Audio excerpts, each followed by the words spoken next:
Hi, this is Swapnil Bharati, and we are here at CubeCon and Cloud Native Con in Barcelona, Spain. And today we have with us Mark Brendan, your CEO of CubeOx, which is also creator of SuperGiant. So first of all, thanks for being on the show. Thank you for having me.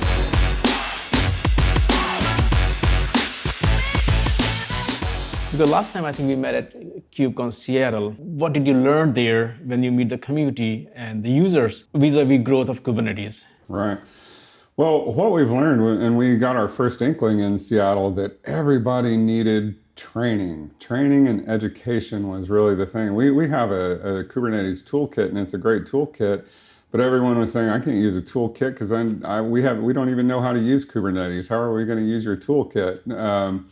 So we took that lesson and really invested in our training offerings. We became a Kubernetes training partner with the Linux Foundation, and we've developed 90 plus hours of curriculum.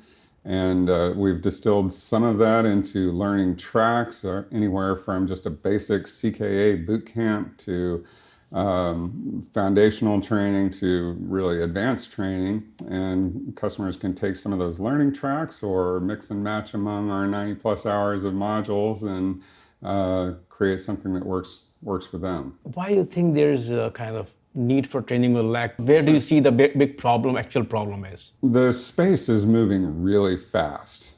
Many companies, we developers don't really get this, but some companies still haven't made the jump to virtualization. A lot of them really haven't made the jump to containerization, and now we're asking them to move from all of their containers onto this container orchestration platform after they've just now completed moving to the public cloud. So they're getting they're rubbernecking, like just trying to keep up with the technology. And so company can't adopt this new technology until they have the people trained to use it.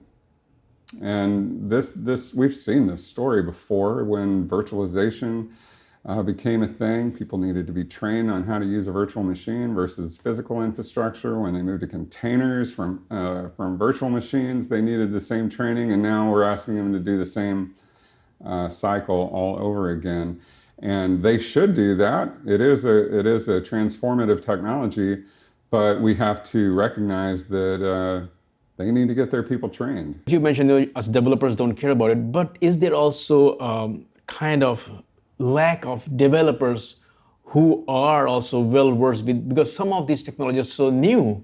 Mm-hmm. Something may have been just announced yesterday. Well, there's always a little bit of hesitance among developers because in some cases their jobs are dependent on providing support for infrastructure. And now we're saying this technology means that maybe you don't need to hire as many DevOps. Well, the DevOps people don't like to hear that. And so in that case, that pitch needs to be made to the business user, but the developer still wants to know about the new technology, because if they just stand pat, they're going to be dinosaurs, and they won't be needed. And you can only be a dinosaur for so long in IT today. Right. You mentioned that you're working with some organization for our training. I just want to understand what is the scope of training, because when you talk to C-level people, mm-hmm. then their awareness is totally different than when you're certifying developers. Well, it's a consultative sale. We have to work with the engineering manager or the C-level executive and ask them, first off, how many people need to do it? Do we need to do this on site or online? Are they foundational, or do they know the basics already, or do we need to start with the foundations? And how much time can these people be away from their normal jobs while they're being trained? That's different for a lot of companies as well. So we mix and match based on those and other factors, and that's different than what we did in our CubeOx business. Generally, our customers know how to use Elasticsearch, but they just don't want to hassle with the DevOps headaches of Elasticsearch. So it's a completely different business, and that's why we have a different name. That's why people that know about SuperGiant don't even know about CubeOx, and vice versa. the efforts that are going on for training, is it a collaborative effort, just the way software development is collaborative? Yes.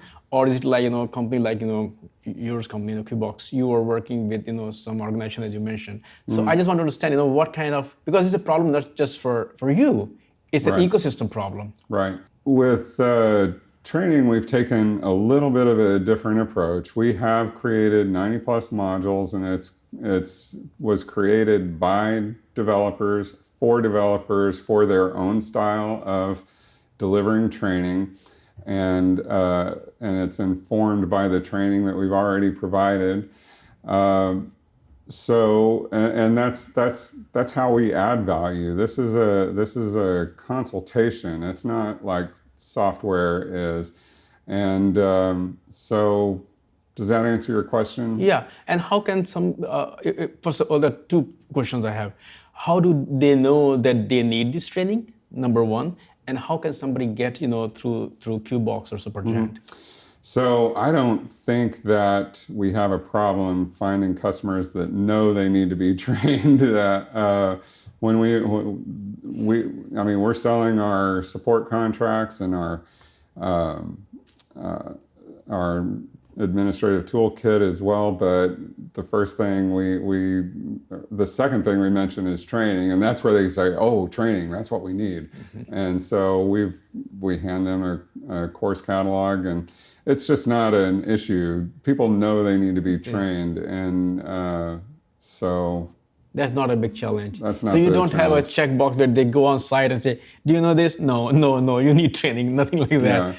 So do you offer only course material, or you also offer on-site trainings? We'll go anywhere in the world to train a batch of students. And those students do get access to all of the slides and the labs and all of the other external resources that we might use as well. Do you think we have covered the training part, or anything else you're like, hey, this is something which is critical to our training, I got to talk about that? The Certified Kubernetes Administrator designation is really highly sought after now. And in our company, 70% of our technical team is certified, and the other 30% should be studying for it. So that was a very smart move by the CNCF to create that designation. And our CKA bootcamp is one of the more sought after courses. We have an individual on our team that was on the committee that helped create the exam, so he knows how to, he knows what the exam is like from the inside.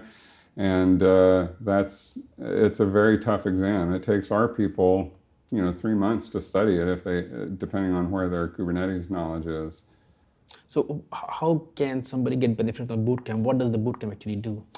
It's a two-day training that prepares you for the bootcamp. Now, I'm not going to say that you just go in cold, take 2 days, and you're ready to pass the test. I guarantee you it is a much more difficult test than that.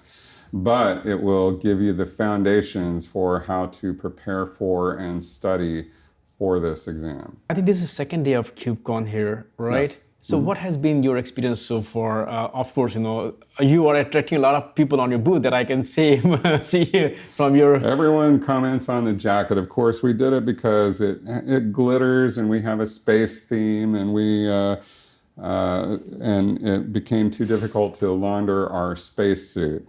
But you have to stand out in some way if you're manning a booth. If you're just in a jeans and a branded T-shirt, nobody is going to remember you. Right. So the jackets are just our way of reminding people who we are. So Mark, once again, thanks for talking to me today. Okay. And I actually look forward to talking to you again soon at the next conference. Thank you. Thank you for having me.